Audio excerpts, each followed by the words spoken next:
হাসিনা তাড়িয়েছে, যদি ফেসিবাদ আপনারা কায়েম করেন আপনাদেরকেও জনগণ তাড়াবে, আপনাদেরকেও ছেড়ে জনগণ কথা বলবে না। ভালোই ভালোই আপনারা মেনে নিন, যদি না মানেন তাহলে ইনশাআল্লাহ তাআলা লাজিম এই দেশের মানুষ জীবন দিয়ে পঙ্গুত্ব বরণ করে গুলি খেয়ে শিখে নিয়েছে মুক্তির পথে কিভাবে হাঁটতে হয়।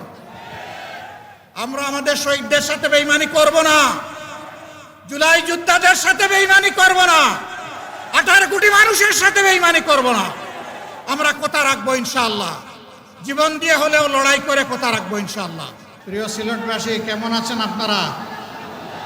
আলহামদুলিল্লাহি রাব্বিল আলামিন ওয়াসসালাতু ওয়াসসালামু আলা রাসূলিহিল কারীম ওয়া আলা আলিহি ওয়া সাহবিহি ওয়া আহলি বাইতি আজমাইন। 11 দলীয় ঐক্য আয়োজিত সিলেট বিভাগীয় আজকের এই সমাবেশের সম্মানিত সভাপতি, রণাঙ্গনের বীর মুক্তিযোদ্ধা, এলডিপির সম্মানিত চেয়ারম্যান ডক্টর কর্নেল ওলি আহমদ বীর বিক্রম, আজকের সভায় উপস্থিত সম্মানিত বিশেষ অতিথিবৃন্দ, শীর্ষ নেতৃবৃন্দ, প্রিয় সিলেটবাসী, সাংবাদিক বন্ধুগণ, নামাজের সময় আসন্ন, এই জন্য সংক্ষেপে কয়েকটি কথা বলে আমি সম্মানিত সভাপতির জন্য সময় ছেড়ে দিতে চাই। আপনারা সিলেটের মানুষ, মুক্তিযুদ্ধে জেনারেল উসমানী মুক্তিযোদ্ধাদের নেতৃত্ব দিয়েছিলেন।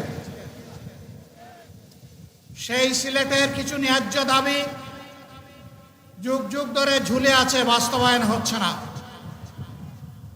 একটা প্রবাসী বহুল এলাকা হিসাবে নামে মাত্র একটা আন্তর্জাতিক বিমানবন্দর আছে, এখনো তা পূর্ণাঙ্গতা পায়নি। আজকের এই সমাবেশ থেকে দাবি করছি, অবিলম্বে সিলেট এমএজি উসমানী বিমানবন্দরকে আন্তর্জাতিক বিমানবন্দরে পরিণত করুন। আজকে এখানে দাঁড়িয়ে রাশেদ প্রধান বলে গেলেন ঢাকা থেকে ভালোই রওনা করেছিলেন, কিন্তু আস্তে আস্তে অসুস্থ হয়ে গেছেন। কারণ সিলেটের রাস্তা, এই রাস্তাটা দীর্ঘদিন ধরে নাড়াছাড়া হচ্ছে, কিন্তু তার কুল কিনারা হচ্ছে না। আমরা মহান জাতীয় সংসদে বলেছি, সমুদ্রের ঢেউ উপলব্ধি করার জন্য বঙ্গোপসাগরে যাওয়ার দরকার নাই, ঢাকা থেকে সিলেট আসলেই তা বোঝা যাবে। আমরা চাই অবিলম্বে 6 লাইনের এই রাস্তা সম্পন্ন করে জনগণকে স্বস্তি দেওয়া হোক। সম্মানিত এলাকাবাসী, দীর্ঘদিনের দাবি ছিল এখানে ইঞ্জিনিয়ারিং ইউনিভার্সিটি হবে। কলেজটি কুড়িয়ে কুড়িয়ে চলছে কেন? এইটাকে ইউনিভার্সিটিতে রূপান্তরিত করে প্রাণ দেওয়া হোক। মেডিকেল বিশ্ববিদ্যালয় নামে মাত্র একটা ঘর আর একজন ভিসি, এর বাইরে তেমন কার্যক্রম পরিলক্ষিত হচ্ছে না। অবিলম্বে এটাকে পূর্ণাঙ্গতায় রূপ দেওয়া হোক। আর অনেক দাবি সিলেটবাসীর আছে, তবে আমরা জানি না কার কাছে এই দাবি পেশ করছি। আদৌ তারা এই দাবি বাস্তবায়ন করবে কিনা আমরা তা জানি না। যেহেতু তারা সরকারে আছে, এই জন্য দাবি পেশ করে গেলাম।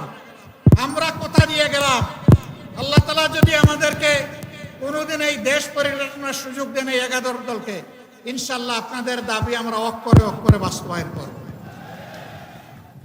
প্রিয় সিলেটবাসী, শুনেছেন যে আজকের এই বিভাগীয় সমাবেশ আমাদের শেষ সমাবেশ। সারা বাংলাদেশ আমরা ঘুরেছি, মানুষের একই দাবি, গণভোটের গণরায় বাস্তবায়ন করতে হবে। আপনারা উভয়ে ভোট চেয়েছেন, সরকারি দল ভোট চেয়েছেন, বিরোধী দল ভোট চেয়েছেন, আমাদেরকে হা ভোট দিতে বলেছেন, আমরা হা ভোট বিজয়ী করে দিয়েছি। এখন আমাদের হা ভোটের বাস্তবায়ন দেখতে চাই। এখন কোনো থানাই পাড়াই মারি না। সম্মানিত বন্ধুগণ, আমাদের কথা সাফ, জনগণ পরিবর্তনের জন্য, সংস্কারের জন্য গণভোটে হা বলেছে। 70% মানুষ হা বলেছে। গণভোটকে আমরা অপমান করতে দেব না। ইনশাআল্লাহ গণভোটের গণরায় বাস্তবায়ন করেই আমাদের আন্দোলন ইনশাআল্লাহ সফলতার দ্বার প্রান্তে পৌঁছবে। বাংলাদেশে আমরা আর কোনো ফেসিবাদ চাই না। আমরা দুঃখের সাথে বলতে বাধ্য হচ্ছি, তারাও মজলুম ছিলেন। এখন যারা সরকার গঠন করেছেন, কিন্তু তারা ভুলে গেছেন সেই ফ্যাসিবাদী আওয়ামী লীগের পথ ধরেই তারা হাঁটা শুরু করেছেন। সমাজের সব ক্ষেত্রে তারা বেপরোয়া নির্লজ্জ দলীয়করণ করে দুর্নীতিকে তারা জাতীয়করণ করতে যাচ্ছেন। আমরা মানব না, আমরা মানব না।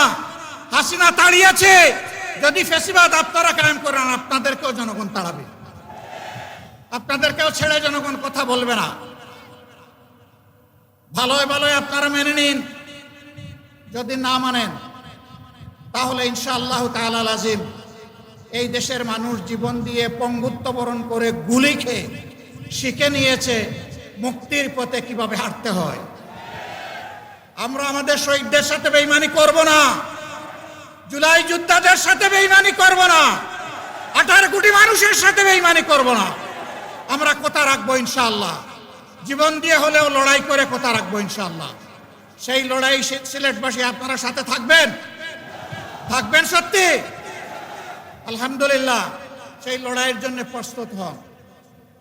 ডাকার জন্য ডাক আসবে, গড়ে গড়ে সেই লড়াইয়ের দুর্গ গড়ে তুলতে হবে।